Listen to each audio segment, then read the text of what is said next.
Hey everybody, welcome to another episode of Cleaning and Cocktails.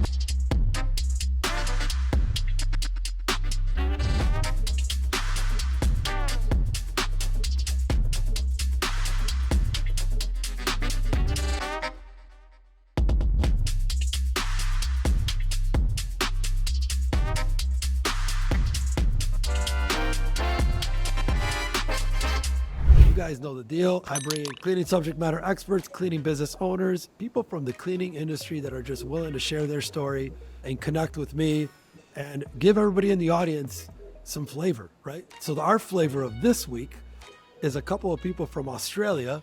Their story. Hey, New Zealand now. Yeah, they went to Australia. They went to New Zealand. Yeah. So they are now they're from New Zealand. They went to Australia. I'll tell you why they went there. They are from the New Zealand area. Sophia, I know you are from Mexico, Mexican over here. But here, what I want to do is leave it at that, you guys. And please do me a favor, Ethan, if you want to take it away. Clean Boss, how that started. And then Sophia, how'd you come into the story? Please, Ethan, without further ado. Yeah, cool. Clean Boss, we started off, I actually went from New Zealand to Australia, so moved over there for a job. Only lasted about 5 or 6 months. COVID obviously happened, which disrupted the whole entire world. And for me, that means we needed to make a choice of what we were going to do. So we decided to head back home to New Zealand, where we had our, obviously, family base and everything we knew. And just came to that conclusion that we had enough of working for other people and decided, my wife Alyssa and I, that would start our own cleaning business. In the first sort of 12 months, it was just me and her and some casual employees that we brought on to help us grow the business. But very quickly, we started seeing more demand for our services, and we just kept growing and growing from there. And fast forward to today, we've got near 50 franchisees, and that's from Auckland, which is our biggest city, the Waikato and Bay provincial areas. Time out. I got to cheers to that because, again, you just said 50 franchises, right? Cheers, you guys. We're going to get into that, but I wanted to pause for that because that's amazing. Keep it going. Your growth is what I'm going to want to spend a lot of time on, Ethan, but sorry, I just needed a cheers to that moment because that's pretty amazing, man. Oh, look, we did all our business planning at the start, and there's no way that we ever thought we'd be where we are now, 3.5 years into it. So it's been huge for us, and there's been no secret. It's just about doing the basics of business really well, looking after our existing franchisees who go out there and refer other people into our business too. So even today, we have about 150 people on our franchisee waiting list. That's people that want to join our business and buy into one of our franchises, but of course we don't have enough work to be able to fill 150 all in one go. Yeah. All right. And then Ethan, so I know Sophia comes into the picture, I believe, as a master franchisor, right? Were you the first master franchisor, Sophia, or one of the first? Yeah, I was invited by Ethan to become the master for Auckland. Auckland is the biggest city in New Zealand. Yeah, I was the first and the only one, really, the only master. Yeah. So explain that for people that don't know you guys, like the franchise model, there's the master franchise, and then there's the franchisor. Explain the model a little bit for people so they understand Clean Boss's model. Yeah, sure. So it's a pretty worldwide accepted kind of model, right? So you got a franchisor, which is how I and our company functions. And then you have what's called a master franchisee. So that's a business structure, which is led by Sophia, for example, in Auckland, where they can run sub-franchise licenses within their territory. So for Sophia, for example, she's got exclusive rights to operate under Clean Boss in Auckland and sell and provide and deliver those services within the Auckland territory too. Okay. Now, As far as clean, because again, as people will see, you guys got great branding and a great image. What is it? Clean Boss. Where did that come? Because I know the description you had gave Michelle is head boss. Like the word boss is included in a lot of different things. Where did the word or the brand Clean Boss come to be? Yeah, so for me, it was more about when we started the company. We went and talked to a whole bunch of other franchisees from different cleaning companies. And really the consensus was they felt like employees. So even though they had bought a franchise, it's their business, it's their company. Yeah. They still felt and they thought they were treated like an employee of their company. So for us, it was really just about how do we start a brand or start a brand identity which connected with people. So we said to them, look, if a Clean Boss is on your shirt, then you're the boss, right? Doesn't matter what your job is. All our franchisees, we refer to them as local bosses within our territory. And it just implies a sense of ownership. So they know they're the boss, they know that it's their business. But we also carry that over into our support team as well. For example, like our office manager, her title's office boss too. So it's part of our culture now where, if it's your role, then you own it, you're the boss of that. You're the boss. I love it. Yeah. That's right. I love it. So, and I'll tell you again, because Ethan and Sophia, I don't know, like if you guys know my origin, I did start as a franchisee as well. I had bought into Coverall. That was and I always I pay them homage. I learned the basics, I learned fundamentals, and I learned training from them. But you have a good point, is I did feel like I bought a job at that point. It was like, oh man, I'm not really a business owner. I didn't feel like I was. So could you guys go, what is it that, you said it with, they're the boss of their role, but what other things are you guys doing that differentiates Clean Boss from a lot of other franchisees or franchises in general? Yeah, I think if you spoke with our franchisees, it's really about, and again, going back to being a business owner, it's a profitability thing too. If you think of a business owner, you want to be making money. It's not about trying to produce simply a self-employed income, which is like a job that you can take home and basically you're taking 90% of your revenue, for example, and then 10% for your expenses. This is about creating a profitable model for our business owners so then they have the resources to grow and scale their businesses too. So on average for us, our franchisees typically earn probably $10 to $13 an hour more than some of our closest competitors. And again, that just goes back into that part about profitability that we have there too. And that's a huge reason why people want to do business with us, because of the fact that they're going to get the best rates in the industry. And on top of that as well, it means that every single franchisee is going to feel empowered. They're going to feel like they've got the resources to do the job properly. So that's going to get carried over into the actual service delivery, which means when they're going out every single day and night doing the work, they're going to be happy doing it. They're going to deliver a great cleaning experience to our clients as well. And everybody wins, right? You've got happy franchisees, you've got happy clients.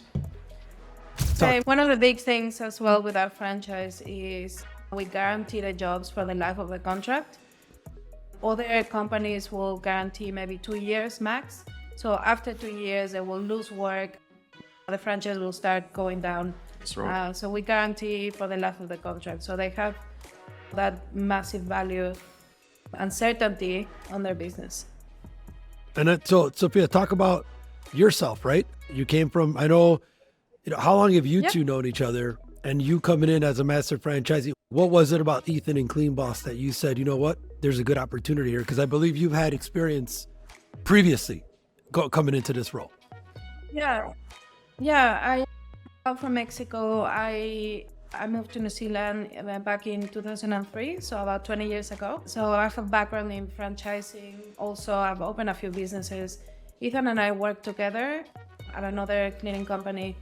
We used to manage 70 plus franchises each in different territories.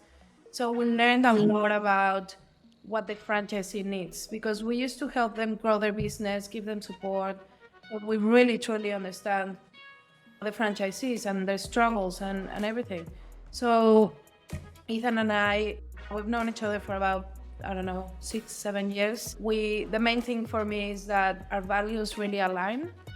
We're really ethical. We think the same way. And he invited me about 2 years ago to open Auckland, and I'm like, yeah, I will. And I took that opportunity and gave it my all. And now look at us, you know, Yeah, sitting again, at an office with yeah, it's been pretty amazing journey. Nah, it is, you guys. I got to say, and this is a share too, just because, again, we're from America. You guys are out in Australia. I did have, I don't know if you guys ever seen the episode I had Lisa. New Zealand. Corp. Yeah.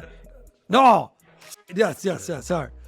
But like, I don't have too many people outside of America. So it's pretty cool to share your stories because not that, I don't want to say that cleaning is cleaning everywhere.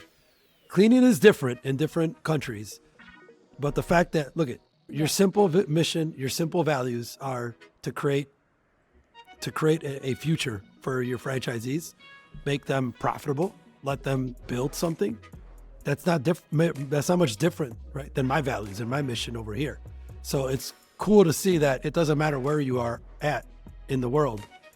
You can still have the same mission of empowering those around you. And that's what you guys are doing. Because Ethan, if she answered your email, man, means that you guys worked well together in the past. It was only meant to be. So it just speaks to the power of what you guys did in the past with each other and to put you where you are today. That's right. Yeah. So, I mean, such a great journey. Yeah, definitely. And now, again, 3.5 years to 50. Let's talk about today and let's talk about tomorrow, right? What does tomorrow look like for Clean Boss? Because the fact that you could get to here in 3.5 years at 50 franchisees, that's super fast, man. But now, talk to me about the next 3 to 5 years. Yeah.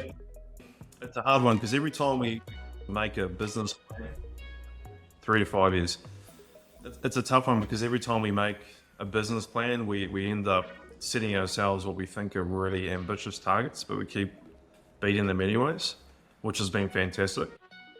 Just this week alone, just in the 2 territories that we have, Waikato and Bay Plenty, we've brought in over 250,000 just in annual cleaning contracts, which has been a huge week for us. And that's going to start probably 3 new franchisees within our team too. So we look at that and you go, well, that's like a rarity. But at the same time, we know that the demand's there for both franchisees and our clients. It's really a measure of how much can we keep pumping out and seeing what we can bring back in. I think this year we'll probably add an extra 30 franchisees to the group, but then there's every chance that could be another 40. You don't know these things. Yeah. For us, it's just about probably not focusing too much on what the total number is or anything, but just putting in maximum effort to try and generate as much business as possible, but also scaling in a way that's not too fast or where we're losing control, because you have to go back to your basics with quality, training people the right way, making sure that you're not growing too quickly and then other things are falling because of it. Yeah. So so as far as the franchisee, like what do you guys have an ideal franchise size? Do you guys just take, I'm sure you don't take just everybody on, but what are some prerequisites that you guys look at to say this person's going to make a great franchisee? Is there stuff that you guys look for in people? Yeah, that's such a great question. One thing that we're really big believers in is having franchisees join our business on a really small scale. So then we both have an opportunity to see how they go with, say, 20 hours a week or a part-time business, and then have that grow into a full-time business. We purposely will not sell a business that, say, is turning over more than 100,000 a year to a new franchisee. They have to come and demonstrate that they can do the job properly, that they can run their business effectively before we can look at increasing them through that next step and that next cycle. Okay. Now, the rest of the question was. No. Just I like that ideal. You know how we talk about in sales for ideal customer profile. I feel like for you guys, you have ideal franchise profiles. Like, Sophia, what is it? Is there any traits? I think I saw a note, something about you find a lot of talent and potential franchisees in the hotel system. Is that franchisees or employees for the franchisees? So the way I run my business, because we have separate business, Ethan and I have obviously the franchisees. I have 15, and then I have another section which is the hotels. So basically what I Okay. do is I employ South Americans. I've got about 50 employees, and they come into the country with a working holiday visa. They can only work 3 months per employer. So they work with me. They do housekeeping. We do hotels like Hilton, Novotel, Sofitel. They do housekeeping and then they move on. But we employ hundreds of South Americans, which I'm really proud, because in my group I have architects, I have doctors, I have skilled people. Yeah. They come to New Zealand and with the English they can't get a proper job, so they get like a passing job. I just absolutely love employing South Americans, Mexicans, Chileans, Argentinians. Oh, yeah. And we pay them really well. I think that's part of the success. We pay them really well. And we have, I don't know, 20, 30 people every week asking for a job. So we're well known in the South American market. But yeah, that's another side of the business that I do here in Auckland. Oh man. So again, talking about your brand, you have a reputation. It makes it, everybody talks about staffing being an issue. Like, it's, by doing what you guys are doing, it probably isn't as big of an issue. Like, I think, Ethan, you touched on it. It's more about, do you have enough business to take on more franchises is the issue. I don't think it's about the people in your guys' case. No, honestly, it's just about getting enough work to come in and then starting people off. Yeah, we have lots of Now, people. is We have there... waiting lists. Sorry, it's breaking up. No, go ahead. Yeah, go ahead. Go for it. I guess okay, the way I see it is that we cover all the bases. So we pay our employees really well. We do a good job with our customers. We get referrals. We treat our franchisees well. They earn good money. So that has had a massive impact in our businesses, because we have so many people wanting to join. We don't even have to advertise for franchises. We don't advertise. We don't advertise for staff. We don't advertise for franchisees. And that's huge for us. And everybody's struggling to get staff. Yep, that's what I was saying. It's a struggle with that. 2 S's, sales staff. Yep. So let me ask you this. You talked about, I feel like it's like supplemental staff that you do for the hotels. Do you guys see that as an opportunity? Is tourism and the hotel arena is like, you can only have so much staff, so they need your help? Yeah. I think if you look at Australia, that you keep mentioning, so they have... No more. New really Zealand. Never mind. New Zealand. So in Australia, it's a really popular option to outsource the housekeeping. I think in New Zealand, when COVID happened and there was massive staff shortages all over the world, they've really started getting housekeeping managers and hotels in particular looking at other ways where they could recruit and get people on. It was very common in New Zealand that if you went and stayed in a hotel during those, in between the lockdowns, when there were staffing shortages, instead of having your room cleaned every day, they'd give you drink vouchers to go to the bar and have a free drink as an apology because they didn't have people to actually clean your room. They didn't have the people. So, yeah, exactly. And now what's happened is a lot of these hotels have been working with, they've seen the amount of value that they get from outsourcing their housekeeping staff to a professional provider like Sofia, who actually knows the ins and outs and knows how to do it. She can handle everything from recruiting, training. She's always going to be ready with staff. There's no sicky issues that they can't cover. So from a hotel's point of view, they get all of their value from one company. It makes them a lot more in terms of their logistics and operations, takes a lot of their stress and their load off. And I guess all they're having to do is really just increase their prices on bookings a little bit to be able to afford it. But again, everyone's winning. Their visitors are getting a better experience out of it too. So that brings me to training, Ethan and Sofia. So Ethan, do you have, as a franchisor, do you have a training curriculum in place? Or Sofia, are you the one creating your own training curriculum? Like, how does training work for the Clean Boss franchise model?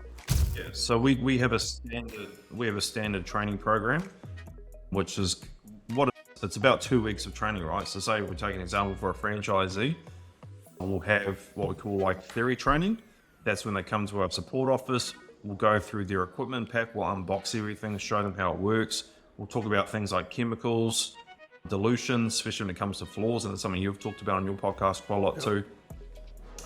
The health and safety, basically the the cleaning theory side of it, and then we tee them up with what we call a qualified practical trainer who is also a franchisee, and with them they'll go through about 80 hours of on the tools practical experience, and then by the time they've done that, we bring them back in, we do another sort of verification period to make sure that they're signed off, they know what they're doing, there's no gaps of knowledge, and then they're good to go. And by following a really comprehensive training period, we're able to guarantee our clients they're going to get the same level of service from all of our franchisees, whether you're in Auckland, Rotorua, or Hamilton.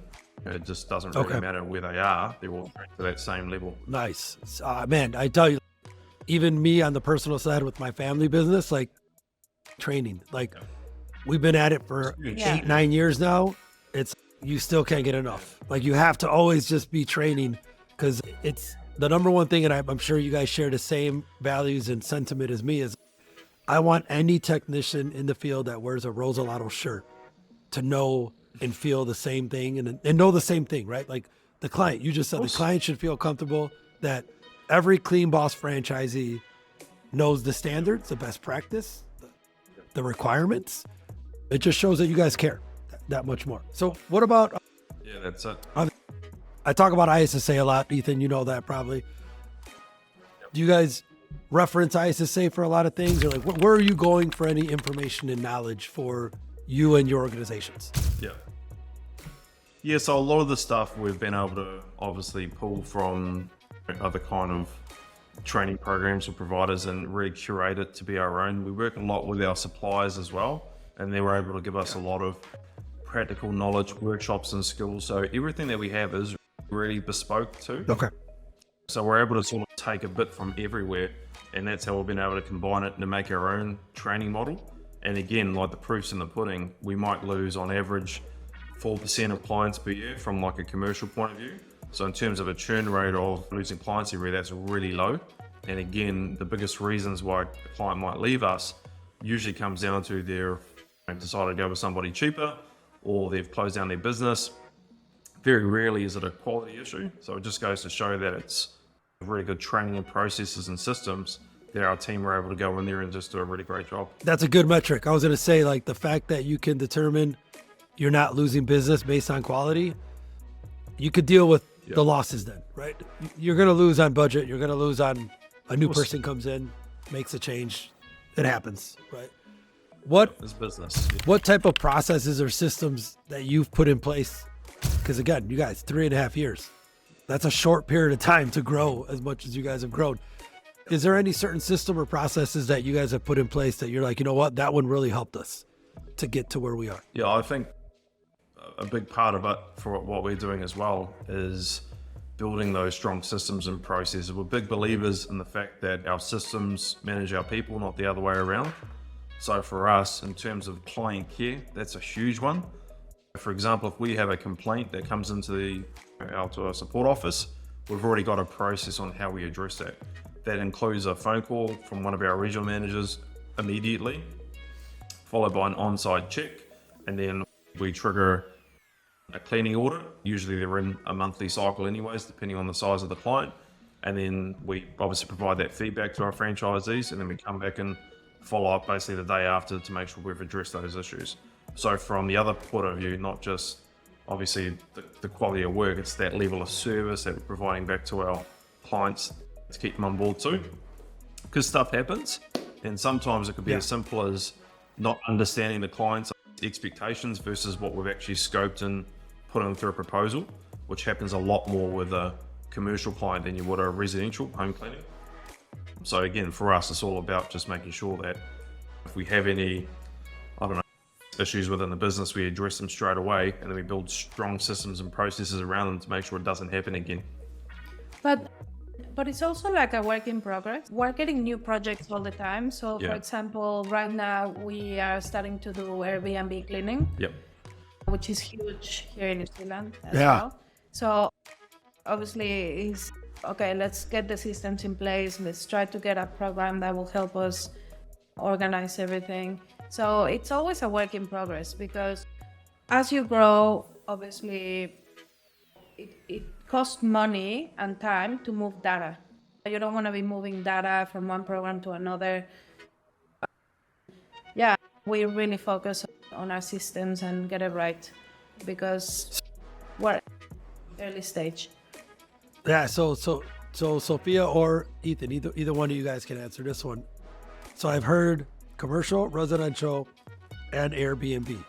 Does that all wrap under, if I have a Clean Boss franchise, I could do either one of those type of services? Housekeeping's too low a margin to be able to do that under a franchise agreement. It's more of a volume one. That's that you have direct. to achieve. Yeah, exactly. Whereas commercial, it's totally different. And home cleaning, again, you need to have people that you can trust, that are unsupervised, that are highly trained, that we're not going to have any reliability issues with them going on site or anything too. It just works way better within our business to have that under a franchise agreement. Yeah. But we do have, from a home cleaning point of view, we do have a lot of people that are employed. So we give them a car, phone, their own equipment kits and everything, sign written vehicles, and then they'll go out and clean our customers' homes all around their local areas. So it's a bit of a hybrid model. Most of the franchises do commercial cleaning. Yeah. And then we do, with our employees, we do other jobs like one-off jobs, builders cleans, home cleans, That's Airbnb right, yeah. clean. So we those two separate. I would say, again, thank you guys for answering some of these questions. I'm getting to know you guys more and more right now. I could see how you differentiate from the regular franchise model, right? And I say that because you have the franchise model, so you're building the franchisees, but because you do a lot of the work yourself as well, I feel like that to me would sell me on, you have a pulse of what's going on in the cleaning industry, right? Like you have staff, you have training, you're buying supplies, you're winning accounts for yourself, right? And that's a level of trust I would have in you guys, because you're not just a franchisor that's winning contracts and selling me contracts. You're in the business still. Like you guys are winning and staffing and dealing with the pain points that they are. All of our team, they have to, if you wanted to get into an operations role, or if you want to get into like a regional manager, like key account manager, whatever you call them as an equivalent, you have to put yourself through that practical training as well. You got to know what you're talking about. We don't have anybody in our team that don't know anything about cleaning. You have to know, you have to be a product knowledge expert, because we know from our competitors' point of view, you can have a really flashy salesperson come in and try and sell you on something, or you can the average Joe that's going to come in and knows what he's talking about can demonstrate it and sell you on the fact that you can trust him because of that. That's how we get a lot of our clients. Ethan and Sophia, that's one thing that I've always been, people have asked me to franchise the Rosalato brand that we have, and I go back and forth here. And I'm from Chicago here in America, and my family's born here. I've got 24 family members. Sophia, 100% Mexican over here. We had a lot of cheese that goes on. But like the number one thing is, I'm like, I can't replicate my family. That's my family. So I don't know if I have a franchise model type of brand, right? Like our brand is great because of who we are as a family and as a team. But I would tell you, I've always been infatuated because of the fact of what you just said earlier, is he is involved. Their goal is to build a business. Don't get me wrong. They don't want to be in the day-to-day. They didn't buy a job. But when I'm talking to other national accounts here in America, that's something they'll ask me is, hey, Rick, I know you're in Chicago. The company's based there. We're in Phoenix. How do I know that contractor that you're using is going to be like you and operate like you? If you're a franchise, I feel like you guys have a little bit more assurance because it's the model, right? So they have to know and do what you do. But it's also hard. It's also quite hard because at the beginning, for example, and same with you, Ethan, I was managing my company by myself before I got the operations manager and the office manager. And everything was running smooth because I was controlling everything. But at some point, you have to let it go and trust people. So it's the same with the franchising. If you trust your systems and you trust that your training program is good and you are showing them our values, then they will go and do that. And it's been proven. I know maybe not wanting to franchise is just that fear that they're not going to be like you. But at some point, if you decide to do that, then I need some training. I need some coaching from you guys. No, we have. It's funny. It always comes up, but that is, you're right. I guess you could look at it. It's somewhat of a fear because I assume it's, oh, no, we do it this way because we are who we are. So I'm going to take you guys up on that. I'm going to reach out. So let's talk about the fact that, again, I don't, New Zealand's not too big. Any aspirations to think of setting the flag in other areas around New Zealand? Is there? Set up an office in Chicago next week, I think. There we go. Let's go. Come on now. I think like the next step would be obviously covering our own country nationwide, which will probably be another 2.5 years. And then after that, we'll probably enter the Australian market. I mean, that country there, probably about 26 million. But some of their cities like Sydney, population of 5 million. That's the whole population of...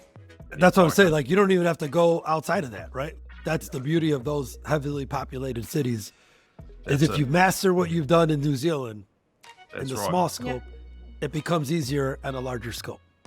You did right. And because we've built some really strong marketing systems as well, we know if we apply them into those bigger areas, we're going to have great success straight away too. And it's always great if you start a new business and you're launching it from day one, you're getting leads, you're getting quotes, you've got prospects, you know what you're doing, you can hit the ground running. So, Ethan, I love that you brought that up. That's a great segue. I totally forgot to talk about this. Michelle made a note of the SEO and the marketing component of what you guys learned hands-on. Can you talk a little bit about that? Because obviously in some of these Facebook groups that you're probably in or you've seen me in and talking, sales, marketing, it's always the common thread. Like, how do I do it? I need leads. I want sales. Again, not that saying that you've mastered it by any means, but what has been successful for you? SEO has been huge. For us, if you type in commercial cleaning plus location, we're definitely going to be in their top 3 listing on Google anyway. So we're getting a lot of organic traffic. And again, those are prospects that are hot to buy, right? They want to do business. They want to have a new cleaning provider. That's what they're searching for. So conversion rates there from a lead, if we get to them fast enough, 80% chance we're going to get them. Huge. Wow. And saying that too, because we are a small population and there's not exactly, say, thousands of people out there looking for a commercial cleaning service every single day, we have to go out and try and find clients too. And for us, the best ways to do that is through networking. So getting involved with other business owners, B&I groups, putting the work in there. A lot of people don't like networking, but it pays off. You put the work in and it comes back to you. Dude, you got to do it. I say you got to be Ethan the cleaner, right. Sophia the cleaner. You got to be the cleaner of the group. Yeah, everything. But one thing that's worked really well for us is what we call just, I don't know, do a name for cold email lead generation. So everybody gets that email where it's like, dear sir, madam, I'll make you number 1 on Google for $10 a month. Oh God, dude, I get so many, Ethan. I know, your website crazy, sucks. Tell me, I'm going to fix your website. Yeah. I'll tell you what the problems are, $50 a month. But for us, it's about creating really hyper-personalized direct messages, which could be through LinkedIn, could be on an Instagram profile to a restaurant, for example, or through an email. So we'll take the time to actually go and find out who the right person is to contact. And it might be, hey Ricky, how's the cleaning going? Insert business name here. And then we create a really hyper-personalized body of text, and it'll be talking to them directly. We'll find something about them so they know it's genuine, they know it's personalized. We'll put in some key pain points that they might be facing. So if it's a childcare center, we've put in the fact that our team really know what they're doing when it comes to disinfecting floors. So then you're reducing your chances of getting foodborne illnesses and viruses that the kids are going to end up transmitting. So we understand our customers really well. Then we create those messages based on people we want to talk to, and what we find there is we get a much greater return from an email or direct message that we send, where people are open to seeing if they want to do business with us, or at least getting us in the door to put a proposal in front of them. And that's when our sales guys get in and they just kill it, because again, they've got the knowledge, they understand their problems and they can solve them. Nice, man. It's a system, right? You guys have created a system behind marketing, a system behind sales training. So I wanted to shift gears a little bit here. I always want to discuss and talk about this part of the business, which is family, your personal side, your personal life, right? Talk about the personal side, you guys. Like, you guys are building fast, right? Ethan, you're You've built this brand. It's growing. Sofia, you're building your brand within the brand. Like, how's the family side of you guys as you're in growth mode? I think I'll let you answer this one. Sophia's got quite a large bit of her family working in the business too. Yeah, I only started 2 years ago, and my first year was so hard because I was doing everything. And obviously I have a 5-year-old, I have a husband, so it really took a toll on my family. Lucky enough, my husband really supported me. I didn't have to earn an income, and I was able to invest everything back into the business. So that really helped me grow. And right now it's a lot better because I have operations manager, office manager, lots of staff. So it's like managing the business from the top. At least I try, because as in this business, the day-to-day really consumes you, and it's really hard to get that time. But I have my brother-in-law working with me. So he looks after all the hotel side of things, all the 50 employees. Yeah, we get along really well, and I trust him 100%. And he's so committed. And he's so committed, yeah. It's such a big difference working with family. It's that component, right? And I'm sure you're going to talk about it too, Ethan, but you have a partner. They may not be in the business sometimes, but your family is your partner where you can leverage. This stuff's not easy, what we're doing. As far as building businesses, it's not for the faint, right? Like it could really strike you down sometimes, but the fact that he's there to support you. Yeah. I was going to ask, right? Has he cleaned? Your 5-year-old, he's getting there. He might be able to start helping you clean soon. But no, come on, convince him. No. But that's, again, just, you said it so it's not a big deal, but 50 employees in 2 years. Again, pat yourself on the back. That's huge. That is fast. That is growth, man. I gotta tell you. Fast.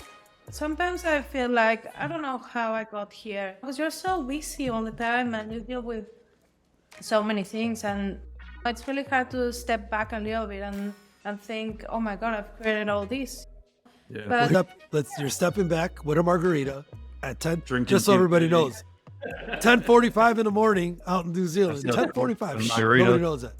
That's right. But you got to take a step back and appreciate that for sure. Yeah, and I give it to my staff. Hiring the right people is key, because right now they are the ones dealing with franchisees, with customers, with leads. I'm really grateful to my staff, and without them, I wouldn't be here, obviously. Yeah.